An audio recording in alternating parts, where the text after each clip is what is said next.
What if you lost almost 4 decades of your life for something you didn't do? Imagine spending your 30s, 40s, and 50s behind bars while the real criminal walked free. This isn't fiction. This is the devastating reality of Peter Sullivan's life, a story that will shake your faith in justice to its core. On May 13, 2025, history was made. 68-year-old Peter Sullivan walked free after serving 38 years for a murder he did not commit, the longest wrongful imprisonment in British history. Modern DNA evidence, unavailable when he was convicted in 1987, finally proved what he'd claimed all along: he was innocent. But how does a justice system fail so catastrophically? And what about the real killer who's evaded justice for nearly 4 decades? August 1, 1986. Birkenhead, Merseyside. 21-year-old Diane Sindall finishes her shift as a barmaid at the Wellington pub. The young florist had taken the job to save for her wedding the following year, a wedding she would never live to see. At 11:45 p.m., Diane's small blue Fiat van runs out of petrol on Borough Road. Have you ever broken down at night? That momentary inconvenience, for Diane Sindall, it became a death sentence. She begins walking along the main road. Several witnesses spot her. A taxi driver later reports seeing a man and woman arguing around 12:10 a.m. They appeared to know each other but were definitely arguing. Between 12:30 and 2 a.m., residents report hearing screams, the horrifying moment when Diane encountered her killer. The next morning, a dog walker discovers her body in an alleyway.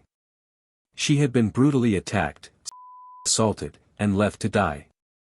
The pathologist would later testify her injuries were the very worst he had ever seen outside of a road traffic accident. The murder paralyzed Merseyside with fear. Women refused to walk alone. Fathers, boyfriends, and husbands began escorting female relatives everywhere. What made this crime especially terrifying? Its ordinariness. As one local charity worker explained, it was the sheer normality of it that was so scary. Any of us could have just run out of petrol and been walking along the road. Merseyside police launched the largest manhunt in their history. They interviewed over 3,000 people. At one point, there were discussions about questioning every man in Birkenhead. The day after Diane's murder, some of her clothes were found burning on nearby Bidston Hill. A passing couple claimed they saw a man they recognized as Pete running from the scene, but crucially, they later failed to identify him in a lineup. After BBC's Crime Watch featured the case, more witnesses came forward with descriptions that led police to Peter Sullivan. On September 23, 1986, 29-year-old Peter Sullivan was arrested. During questioning, he was denied legal representation because it would cause a hindrance to the inquiry. Let that sink in. A fundamental right, suspended because it might inconvenience the investigation. On September 24, court documents show Sullivan broke down and confessed to the murder. He withdrew this confession later that day, then reinstated it shortly after. Only 2 days after his arrest was he finally given access to a solicitor. By then, the damage was done. His 1987 trial heavily featured these disputed confessions alongside what we now know was junk science. Dental experts claimed bite marks on Diane's body matched Sullivan's teeth. Science has thoroughly debunked this type of analysis, but back then, it convinced the jury. Sullivan was sentenced to life in prison.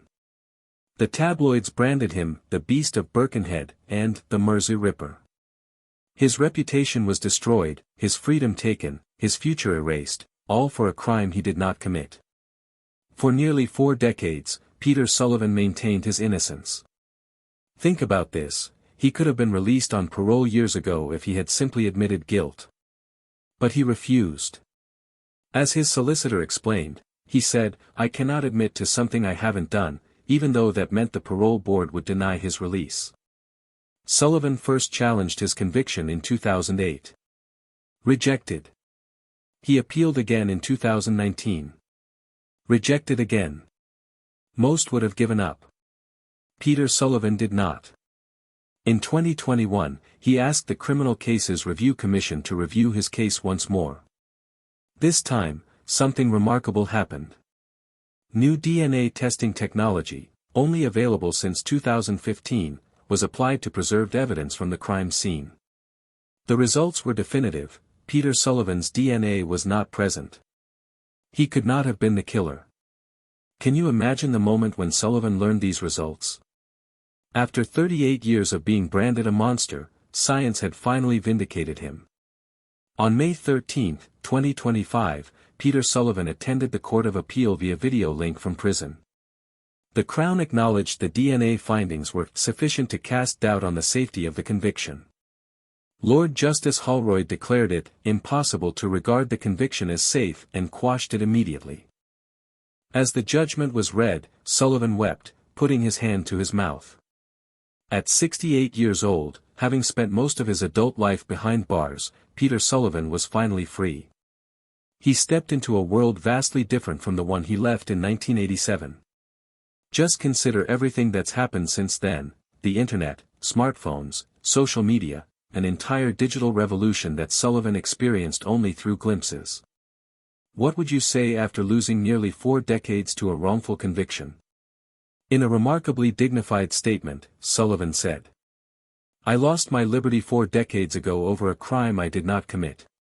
What happened to me was very wrong, but does not detract from the fact that a heinous and terrible loss of life occurred. I am not angry, I am not bitter. I am simply anxious to return to my loved ones and make the most of what remains of my existence in this world." The grace of this statement is almost unfathomable. How many of us could endure what Sullivan has and emerge without being consumed by rage? This case leaves us with chilling questions: who really killed Diane Sindall? And is her murderer still alive, having walked free while an innocent man served their sentence? The thought is enough to send shivers down your spine.